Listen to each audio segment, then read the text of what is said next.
Asylum is a form of protection by the United States government extended to individuals who have well-founded fear of persecution in their home countries. What does well-founded fear of persecution mean? There is no universal definition of persecution. There are still debates as to what persecution is. There are debates in the United States courts, in the immigration court, in the federal courts. There are case laws related to this. What actions, what does amount to persecution?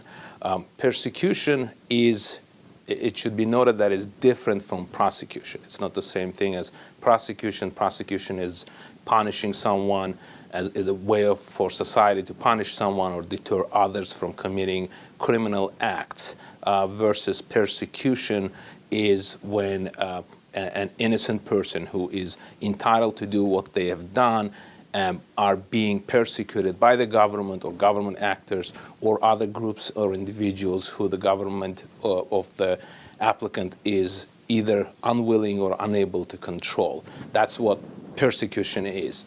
Now, why does the United States extend this protection to individuals? Why does the United States grant asylum? Is it because the United States is a humanitarian and greatest country? Partially, yes, but mostly it's because the United States is a party to 1951 Convention regarding status of refugees, United Nations Convention. Now, as part of asylum case, you have to demonstrate that you have a well-founded fear. Now, what does well-founded fear mean? Well-founded means that it is both objectively and subjectively is reasonable, that it's not because you are too sensitive to things that had happened to you in your home country. Well-founded fear can be demonstrated two ways. One is you can demonstrate that you have experienced past persecution, and that would create a presumption, rebuttable presumption, that you would experience persecution in the future. Or if you haven't experienced past persecution, then you can demonstrate to the satisfaction of the asylum officer or to the immigration judge that you will experience, that there is a reasonable possibility that you will experience persecution if you had to return to your home country.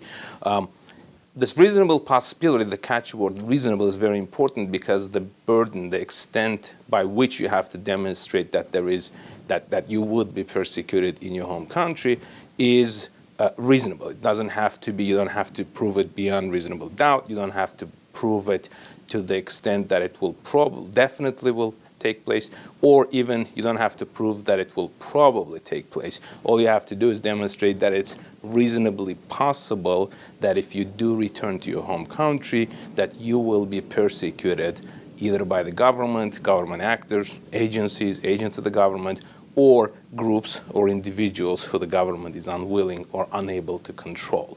Now, there is a wrong perception that persecution or asylum has to be always political. There is actually a catchword, political asylum, that everybody uses, and it creates this perception that one has to be politically active or involved to be eligible for asylum, and that's not the case. To be eligible for asylum, the persecution has to be on account of one of the 5 bases, and those bases are race, nationality, membership in particular social group, political opinion, or religion. And all of those 5 bases are inclusive. That means, for example, when you say race, it doesn't necessarily mean white and black or brown. It could also include the ethnicity, ethnic origin, membership in a tribal group.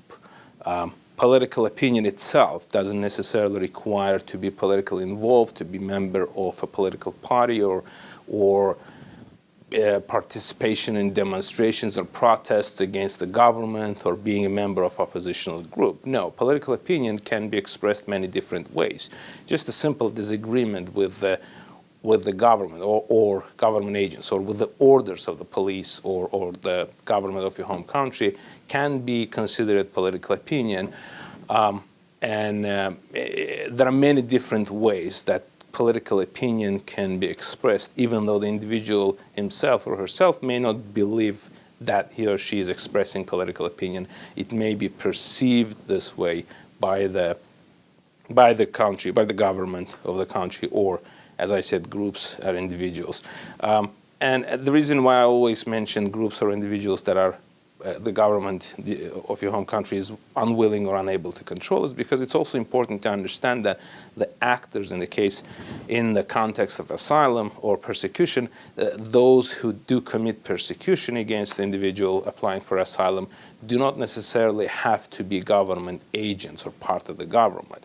It can be any groups of individuals who the government is unable or unwilling to control. So, for example, in the context of Latin America, you may take examples of gangs. The government may not support those gangs, but it's certainly in some of the Latin American countries, it cannot control those gangs and drug cartels, or you take nationalistic groups. You take in Russia, ethnic the nationalistic groups against ethnic minorities. You take skinheads. Those are not necessarily, although in some cases they do have ties and somewhat support of the government, but they're not necessarily the government actors. But nevertheless, they would be still considered for the purposes of proving persecution for asylum case. It would be considered persecution because the government may not be able to control or is unwilling to control. So if you have a well-founded fear of persecution in your home country based on those 5 inclusive bases, on account of those 5 inclusive bases, then you might be eligible for asylum.